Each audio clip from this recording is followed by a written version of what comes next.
Sir इडू शक्ति vision के इस यूट्यूब चैनल में आपका स्वागत है। आज हम लोग क्विक रिवीजन सीरीज में आगे बढ़ाते हुए प्राचीन भारत का इतिहास को हम लोग देखेंगे। ये इसका पहला पार्ट है, आगे इसके दूसरा पार्ट भी आएगा। चलिए देखते हैं पहले नंबर सेट से। इतिहास के पिता किसे कहा जाता है? इतिहास के पिता हैं हेरोडोटस। इतिहास के फादर ऑफ हिस्ट्री बोला जाता है हेरोडोटस को। हेरोडोटस कहाँ के निवासी थे? यूनान के निवासी थे। पहिया या कृषि, पहिया और कृषि का आविष्कार हुआ था नवपाषाण काल में। पहिया और कृषि का आविष्कार नवपाषाण काल में हुआ था। हेरोडोटस कहाँ के निवासी थे? यूनान के थे, जिनको फादर ऑफ हिस्ट्री बोला जाता है। आग का आविष्कार तथा हेमोसेपियंस यानी कि ज्ञानी मानव का उदय हुआ था पूरा पाषाण काल में। ज्ञानी मानव यानी कि हेमोसेपियंस और आग का आविष्कार दोनों तीनों हुआ था पूरा पाषाण काल में। और नवपाषाण काल में हुआ था पहिया और कृषि का आविष्कार।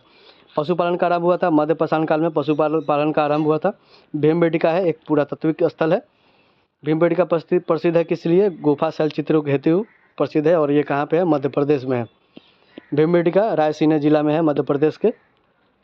विश्व का सबसे प्राचीनतम अभिलेख कौन सा है? ये है बोगा जकई अभिलेख। कहाँ पे है? एशिया माइनर में है, यानी कि तुर्की में। तुर्की में है बोगा जकोई अभिलेख, जो कि एशिया माइनर तुर्की में है। आदि मानव ने सर्वप्रथम सीखा क्या चीज़? आग जलाना। मानव ने सर्वप्रथम प्रयोग किया था तांबा धातु का। तांबे धातु का सर्वप्रथम मानव ने प्रयोग किया था। सबसे पहले पालतू बनाया कुत्ते को। कुत्ता सबसे पहला पालतू बनने वाला जानवर है। सिंधु घाटी का काल क्या है? सिंधु घाटी सभ्यता का काल क्या है? यह है 2500 से 1750 ईसा पूर्व। 2500 ईसा पूर्व से 1750 ईसा पूर्व सिंधु घाटी सभ्यता का काल है। सिंधु घाटी सभ्यता थी एक आदि ऐतिहासिक काल। आदि ऐतिहासिक काल किसको बोलते हैं? जिसमें लिखित साक्ष्य हो लेकिन उसको पढ़ नहीं पाए हो, उसको आदि ऐतिहासिक काल बोलते हैं हम लोग। सिंधु सभ्यता प्रसिद्ध थी किसके लिए? नगर योजना के लिए। सिंधु घाटी सभ्यता प्रसिद्ध थी नगर नियोजन के लिए। सिंधु घाटी की लिपि थी भाव चित्रात्मक। सिंधु घाटी के लोग का व्यवसाय क्या था? कृषि था। सिंधु वासियों का मुख्य फसल को था जौ और गेहूं। ये मुख्य फसल था किसका? सिंधु घाटी सभ्यता के लोगों का। कपास की खेती के प्रारंभ हुई तो सिंधु निवासियों ने किया था। सिंधु सभ्यता का पूर्वी एवं पश्चिमी पूरा स्थल क्रमशः क्या है? तो ये है क्रमशः पूर्वी में है आलमगीरपुर, जो कि मेरठ उत्तर प्रदेश में है, तथा पश्चिमी में कौन सा है? सुतका गेंडोर है, जो कि बलूचिस्तान में है। बलूचिस्तान आज के डेट में पाकिस्तान में है। सिंधु सभ्यता का उत्तरी और दक्षिणी पूरा स्थल बताइए। तो ये है मांडा है कहाँ पे? उत्तरी में, जो कि जम्मू कश्मीर में है, अखनूर में। और दाइमाबाद दक्षिणी में पड़ेगा। सबसे दक्षिणतम बिंदु जो सिंधु घाटी सभ्यता से रिलेटेड था वो था अहमदनगर, महाराष्ट्र के अंदर दाइमाबाद। आलमगीरपुर स्थित है हिंडन नदी के किनारे। हिंडन नदी के किनारे आलमगीरपुर स्थित है। मांडा स्थित है चिनाब नदी के किनारे। चिनाब नदी। सिंधु सभ्यता है नगरीय सभ्यता। सिंधु सभ्यता का विस्तार था त्रिभुजाकार, ये त्रिभुजाकार था। सिंधु सभ्यता का प्रमुख बंदरगाह था लोथल। प्रमुख बंदरगाह लोथल था। सुतका गेंडोर भी था। लोथल स्थित है कहाँ पे? भोगवा नदी के किनारे। भोगवा नदी के किनारे। भारत में हड़प्पा का बृहद स्थल कौन सा था? राखीगढ़ी, जो कि हिसार जिला में है, घग्गर नदी के तट पर। भारत में हड़प्पा का बृहद स्थल राखीगढ़ी है। सिंधुवासी पूजा करते थे किसके? पशुपति के। और हड़प्पा या सिंधु घाटी सभ्यता के बारे में सबसे पहले जानकारी दी थी चार्ल्स मेसन ने 1826 में दिया था। हड़प्पा स्थित है कहाँ पे? पाकिस्तान के पंजाब प्रांत में, माउंट गोमरी जिला में, रावी नदी के तट पर हड़प्पा स्थित है। हड़प्पा जो शहर है वो पाकिस्तान के पंजाब प्रांत में, माउंट गोमरी जिले में, रावी नदी के तट पर है स्थित। हड़प्पा की खोज दयाराम सैनी ने किया था, 1921 में किया था। हड़प्पा की सभ्यता थी कांस्य युगीन सभ्यता। कांस्य युगीन सभ्यता थी हड़प्पा सभ्यता। और हड़प्पाई समाज थी मातृसत्तात्मक थी। स्वास्तिक का चिन्ह देन है हड़प्पा सभ्यता की। हड़प्पा सभ्यता से स्वास्तिक का चिन्ह मिला था। हड़प्पा निवासी रुचि रखते थे शतरंज खेल में। धौलावीरा स्थित है गुजरात के कच्छ जिले में। R37 कब्रिस्तान कहाँ से मिला? हड़प्पा से मिला था। हड़प्पा के लोग अनभिज्ञ थे किससे? लोहा से। लोहा के बारे में जानकारी नहीं था हड़प्पा के लोगों को। हड़प्पा में मिट्टी के बर्तन का प्रयुक्त रंग था लाल। आगे देखते हैं मोहनजोदड़ो एवं हड़प्पा की पुरातात्विक खुदाई प्रभारी थे कौन इसके? सर जॉन मार्शल थे प्रभारी।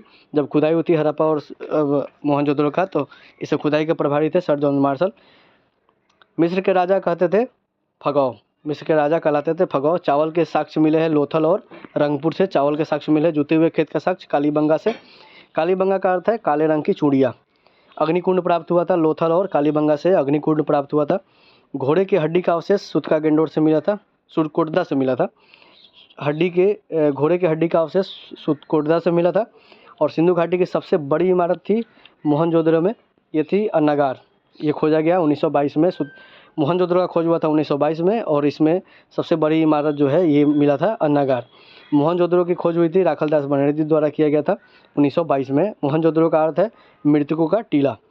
नर्तकी की कांस्य की मूर्ति मिली थी मोहनजोदड़ो से, और मोहनजोदड़ो है पाकिस्तान के सिंध प्रांत के लड़काना जिले में स्थित है, सिंधु नदी के तट पे मोहनजोदड़ो है सिंध प्रांत में, और हड़प्पा था पंजाब प्रांत में, और ये है लड़काना जिले में सिंधु नदी के किनारे, और मोहनजोदड़ो है रावी नदी के किनारे। मोहनजोदड़ो है सिंधु नदी किनारे, और हड़प्पा था रावी नदी के किनारे। मोहनजोदड़ो से प्राप्त स्मारक कौन सा है? बृहद स्नानागार है। मेसोपोटामिया यानी कि आधुनिक नाम इसका इराक है। इसका अर्थ है दो नदियों के बीच का भूमि मेसोपोटामिया। वैदिक सभ्यता का काल कितना है? 1500 से 600 ईसा पूर्व। इसमें भी दो पार्ट में है, 1500 से 1000 है ऋग्वैदिक काल, और 1000 से 600 है उत्तर वैदिक काल। वैदिक सभ्यता का निर्माता या संस्थापक थे आर्य थे। आर्यों की जानकारी मिलती है ऋग्वेद से। ऋग्वेद काल में अविवाहित रहने वाली महिलाओं को क्या कहा जाता था? ये आमाजू कहा जाता था। जो महिलाएं आजीवन भर अविवाहित रहती थी उन महिलाओं को कहा जाता था आमाजू। आर्य भारत आए थे 1500 ईसा पूर्व से पहले, और आर्य पहले बसे पंजाब और एवं अफगानिस्तान में, पंजाब में बसे थे। आर्यों का मूल निवास कहाँ था? मध्य एशिया था। आर्यों का मुख्य व्यवसाय क्या था? पशुपालन और कृषि था। आर्यों की भाषा संस्कृत या और पेय पदार्थ क्या था? ये था सोमरस। आर्यों की भाषा थी संस्कृत, और पेय पदार्थ क्या था? सोमरस था। आर्यों की प्रिय पशु घोड़ा था, और देवता कौन थे? इंद्र थे। आर्यों की प्रिय पशु घोड़ा और देवता इंद्र थे। आर्यों के समाज था क्या? पितृ प्रधान था, और सिंधु घाटी सभ्यता में था मातृ प्रधान। वेदों या वेदांगों की संख्या कितनी है? वेद की संख्या 4 है और वेदांगों की संख्या 6 है। सबसे प्राचीन वेद कौन से? ऋग्वेद है। और सुसूक्त कितने हैं इसमें? इसमें सूक्त है 1028। वेद कितने हैं? 4। वेदांगों की संख्या 6 है। सबसे प्राचीन वेद ऋग्वेद है, और इसमें सूक्त की संख्या 1028 है। ऋग्वेद के संकलनकर्ता कौन है? कृष्ण द्वैपायन वेद व्यास, यानी कि वेद व्यास ऋग्वेद के संकलनकर्ता है। ऋग्वेद ऋचाओं को पढ़ने वाले ऋषि कौन होते हैं? होत्री होते हैं। ऋग्वेद के ऋचाओं को पढ़ने वाले ऋषि को होत्री बोलते हैं। ऋग्वेद में सर्वाधिक 4 वर्णित नदियां हैं। सिंधु ऋग्वेद में सर्वाधिक बार जिसका जिक्र हुआ है वो है सिंधु नदी, और ऋग्वेद में वर्णित सबसे पवित्र नदी सरस्वती है। ऋग्वेद में गंगा का उल्लेख मिलता है 1 बार, और यमुना का उल्लेख मिलता है 3 बार, और सर्वाधिक बार किसका मिलता है? सिंधु का, और सबसे पवित्र नदी उस समय सरस्वती था। ऋग्वेद में वर्णित प्रमुख देवता थे इंद्र, जिनको पुरंदर बोला जाता है, और गायत्री मंत्र ऋग्वेद के तीसरे मंडल से गायत्री मंत्र को लिया गया है। गायत्री मंत्र के रचनाकार थे विश्वामित्र, जो कि ऋग्वेद के तीसरे मंडल से लिया गया है गायत्री मंत्र। उसके रचनाकार थे विश्वामित्र। गायत्री मंत्र समर्पित है सूर्य देवता एवं सावित्री को। दशराज युद्ध यानी कि 10 राजाओं का युद्ध का उल्लेख कहाँ मिलता है? ऋग्वेद के 7वें मंडल में मिलता है। तीसरे मंडल में गायत्री मंत्र मिलता है, 7वें मंडल में दशराज युद्ध मिलता है, और दशराज युद्ध लड़ा गया था परुशनी यानी कि रावी नदी के तट पर सुदास एवं 10 जनों के बीच में परुशनी नदी यानी कि रावी नदी के तट पे लड़ाई हुआ था, दशराज युद्ध। 8वें मंडल की ऋचाएँ कहलाती है खील। तीसरे मंडल से मिला है गायत्री मंत्र, 7वें मंडल से मिला है दशराज युद्ध, और 8वें मंडल की ऋचाएँ को बोलते हैं खील। सोम देवता का समर्पित मंडल कौन सा है? 9वां मंडल है।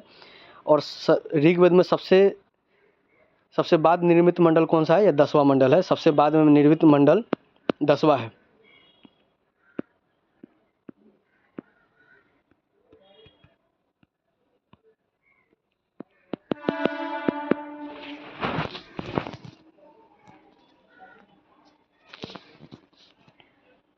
आगे देखते हैं हम लोग। ऋग्वेद में सबसे बाद में निर्मित मंडल 10वां है। ऋग्वेद की मूल लिपि क्या है? ब्राह्मी लिपि था। ऋग्वेद की मूल लिपि ब्राह्मी लिपि।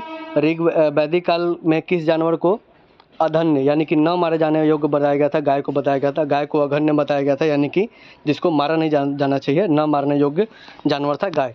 उत्तर वैदिक काल के संबंध में जानकारी मिलती है सामवेद, यजुर्वेद, अथर्ववेद, यानी कि 1500 से 1000 ईसा पूर्व के बीच में ऋग्वेद लिखा गया। 1000 से 600 ईसा पूर्व में 3 वेद लिखे गए, सामवेद, यजुर्वेद और अथर्ववेद, और इसको उत्तर वैदिक काल बोलते हैं।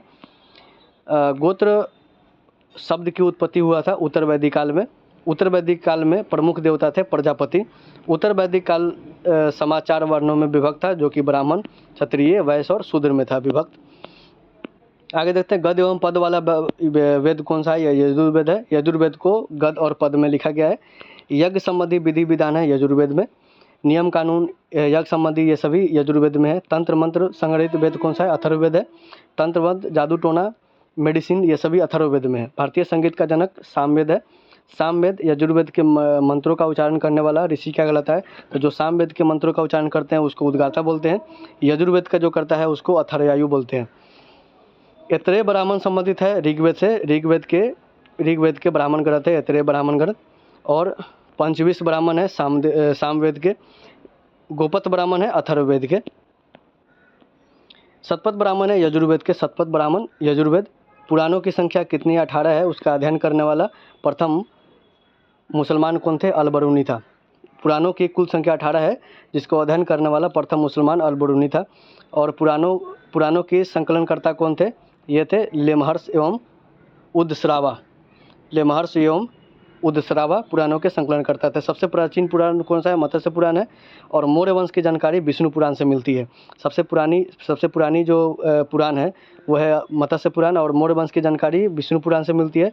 सातवाहन वंश की जानकारी मत्स्य पुराण से मिलती है। गुप्त वंश की जानकारी वायु पुराण से मिलती है। और उपनिषद विषय वस्तु है दर्शन का, यानी कि फिलोसफी का। दर्शनों में सर्वाधिक प्राचीन है सांख्य दर्शन। सांख्य दर्शन दर्शनों में सबसे प्राचीन दर्शन है। और न्याय और सांख्य दर्शन के प्रवर्तक कौन है? न्याय के है गौतमी और सांख्य के है कपिल। न्याय दर्शन के प्रवर्तक कौन है? गौतमी है। और सांख्य दर्शन के कौन है? कपिल है। योग के है पतंजलि। मीमांसा दर्शन के है जैमिनी। मीमांसा, जैमिनी, योग, पतंजलि। ब्राह्मण ग्रंथ संबंधित है कर्मकांड से। ब्राह्मण ग्रंथ संबंधित है कर्मकांड से। उपनिषदों की संख्या 108 है। और प्रमाणिक कितने हैं? 13 है। सत्यमेव जयते लिया गया है मुंडकोपनिषद से। उपनिषद की संख्या कितनी है? 108 है, जिसमें 13 प्रमाणित है। और इसी में से एक है मुंडकोपनिषद, उसमें से सत्यमेव जयते को लिया गया है। तमसोमा ज्योतिर्गमय तथा उमय लिया गया है कहाँ से? यह बृहदनारायण उपनिषद से लिया गया है तमसोमा ज्योतिर्गमय। भारत की प्रथम कानून की पुस्तक कौन सी है? मनुस्मृति है। मनुस्मृति भारत की प्रथम कानून की पुस्तक है। स्मृति ग्रंथों में सबसे प्राचीन है मनुस्मृति। स्मृति के ग्रंथों में सबसे प्राचीन मनुस्मृति है। प्राचीन हिंदू विधि यानी कि मनुस्मृति के लेखक कौन है? मधु है, महर्षि मनु। भारत का प्रथम महाकाव्य है रामायण। और रामायण का रचयिता है महर्षि वाल्मीकि। भारत का सबसे बड़ा महाकाव्य कौन सा है? महाभारत है। महाभारत के रचयिता कौन है? महर्षि वेदव्यास। महाभारत का अन्य नाम क्या है? जय संहिता है। जय संहिता। महाभारत का फारसी अनुवाद रजनामा है। और ये किया था बदायूं ने किया था 16वीं शताब्दी में। भारत का फारसी अनुवाद रजनामा का कौन लिखा है? ये बदायूं लिखे हैं। 16वीं सदी में लिखा गया था। रामायण की फारसी अनुवाद बदायूं ने किया था। 4 वेदों को सम्मिलित रूप है संहिता। 4 वेद को सम्मिलित रूप को संहिता बोलते हैं। जय संहिता कौन है? महाभारत है। बुद्ध के जन्मे थे लुम्बिनी में 563 ईसा पूर्व में। बुद्ध के जन्म का प्रतीक कमल और सांड है। ये बुद्ध के जन्म के प्रतीक है। बुद्ध की मृत्यु कुशीनगर में हुआ था 483 ईसा पूर्व में। कुशीनगर थी मल्ल गणराज की राजधानी। मल्ल की राजधानी थी कुशीनगर। 16 जो महाजनपद था उसमें एक मल्ल गणराज था, उसकी राजधानी थी कुशीनगर। बुद्ध की मृत्यु की घटना महापरिनिर्वाण के नाम से जाना जाता है। बुद्ध की मृत्यु की घटना को महापरिनिर्वाण के नाम से जाना जाता है। बुद्ध के पिता थे सुदोधन, शाक्य कुल के थे। और बुद्ध की माता थी महामाया देवी, जो कि कोलिया वंश के थे। बुद्ध के अन्य नाम क्या था? सिद्धार्थ था, तथागत था। ये सभी बुद्ध के अन्य नाम है। बुद्ध के प्रथम गुरु थे अलाड़ कलाम, ये थे बुद्ध के प्रथम गुरु। बुद्ध के प्रिय घोड़ा और सारथी कौन था? तो घोड़ा था कंटक और सारथी था चन्ना। बुद्ध के गृह त्याग की घटना को बोलते हैं महाविनिष्क्रमण। बुद्ध जो गृह त्यागे उसको बोलते हैं महाविनिष्क्रमण। और बुद्ध के मृत्यु को बोलते हैं महापरिनिर्वाण। बुद्ध के गृह त्याग की प्रतीक क्या है? घोड़ा है। और बुद्ध के प्रथम प्रवचन कहलाया धर्मचक्र परिवर्तन।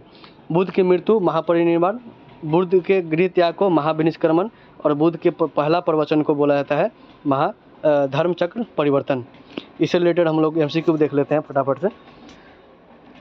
हड़प्पा सभ्यता का सबसे पूर्वी स्थल कौन सा था? सबसे पूर्वी स्थल था आलमगीरपुर था। आग का आविष्कार किस काल में हुआ था? आग का आविष्कार हुआ था किस काल में? ये हुआ था पुरा पाषाण काल में। 1921 में हड़प्पा की खोज किसने की थी? तो ये किया था दयाराम साहनी ने किया था। इतिहास के पिता किसको बोला जाता है? हेरोडोटस को बोला जाता है। ऑप्शन नंबर हो जाएगा सी। मानव में सर्वप्रथम किस धातु का उपयोग किया था? मानव ने सर्वप्रथम तांबा का उपयोग किया था। 5 का हो जाएगा सी नंबर। शतपथ ब्राह्मण ग्रंथ का संबंध किस वेद से है? तो शतपथ ब्राह्मण का संबंध है यजुर्वेद से। गद्य एवं पद में लिखा जाने वाला वेद कौन सा है? तो गद्य में पद में यजुर्वेद लिखा गया था। घोड़े के जीवाश्म हड्डी कहाँ से मिली थी? तो घोड़े का जो हड्डी मिला था हड़प्पा सभ्यता में, वो कहाँ से मिला था? ये मिला था सुतकोटदा से। गौतम बुद्ध का जन्म हुआ था कहाँ पे? लुम्बिनी में। लुम्बिनी नेपाल में है। भीमबेटका किसके लिए प्रसिद्ध है? ये है गुफा शैलचित्र के लिए। मोहनजोदड़ो का अर्थ क्या है? मोहनजोदड़ो का अर्थ है मृतकों का टीला। सबसे प्राचीनतम अभिलेख कहाँ से प्राप्त हुई है? सबसे प्राचीनतम अभिलेख प्राप्त हुई है बोगा जोकोई। हड़प्पा में मिट्टी के बर्तन पर प्रयुक्त रंग थे, ये थे लाल। मानव में सर्वप्रथम किसे पालतू बनाया था? ये बनाया था कुत्ते को। सिंधु सभ्यता किस काल की थी? ये थी आदि ऐतिहासिक काल। आदि ऐतिहासिक काल किसको बोलते हैं? जिसमें लिखित साक्ष्य हो लेकिन हम लोग पढ़ नहीं पाए हों। यज्ञ से संबंधित विधि विधान का वर्णन किस में है? तो यज्ञ से संबंधित जो विधि विधान है उसका वर्णन मिलता है यजुर्वेद से। कांस्य के बने नर्तकी किस स्थान से मिली थी? तो ये मिली थी मोहनजोदड़ो से। पुराणों की कुल संख्या कितनी है? पुराणों की कुल संख्या 18 होती है। पुराणों की कुल संख्या 18 है, जिसमें सबसे प्राचीन कौन सा? मत्स्य पुराण है। मौर्य वंश की जानकारी किससे मिलती है? मौर्य वंश की जानकारी मिलती है विष्णु पुराण से। लोथल किस नदी के किनारे है? लोथल है भोगवा नदी के किनारे, जो कि गुजरात में है। गायत्री मंत्र के रचनाकार कौन थे? गायत्री मंत्र के रचनाकार थे विश्वामित्र। निम्नलिखित में से सबसे प्राचीन दर्शन कौन से है? तो सबसे प्राचीन जो दर्शन है वो है सांख्य दर्शन। बुद्ध का प्रथम प्रवचन कहलाता है धर्मचक्र परिवर्तन। ऑप्शन नंबर हो जाएगा। वैदिक सभ्यता का कार्यकाल क्या है? वैदिक सभ्यता था 1500 से 600 ईसा पूर्व। ऋग्वेद काल में आजीवन अविवाहित रहने वाली महिलाओं को क्या कहा जाता था? तो ये बोला जाता था अमाजू। सिंधु घाटी सभ्यता की लिपि किस प्रकार की थी? तो ये भाव चित्रात्मक था। आर्यों की मूल निवास स्थल कहाँ पे था? तो ये था मध्य एशिया से आए थे आर्य। ऋग्वेद में गंगा नदी का उल्लेख हुआ है। तो ऋग्वेद में कितनी बार गंगा नदी का उल्लेख हुआ है? तो ये हुआ है एक बार मात्र हुआ है। सबसे पवित्र नदी सरस्वती था। सबसे ज़्यादा बार जो चर्चा हुआ वो हुआ सिंधु नदी का, और एक बार हुआ है ऋग्वेद में, एक बार गंगा नदी का और 3 बार यमुना का। गायत्री मंत्र ऋग्वेद में किस मंडल में वर्णित है? गायत्री मंत्र, तो गायत्री मंत्र वर्णित है 3रे मंडल में। गोत्र शब्द उत्पत्ति कहाँ से हुआ? गोत्र का शब्द का उत्पत्ति कहाँ से हुआ है? ये हुआ है उत्तर वैदिक काल से हुआ है, यानी कि 1000 से 600 ईसा पूर्व के बीच में। ऋग्वैदिक काल में सबसे पुराना देवता कौन थे?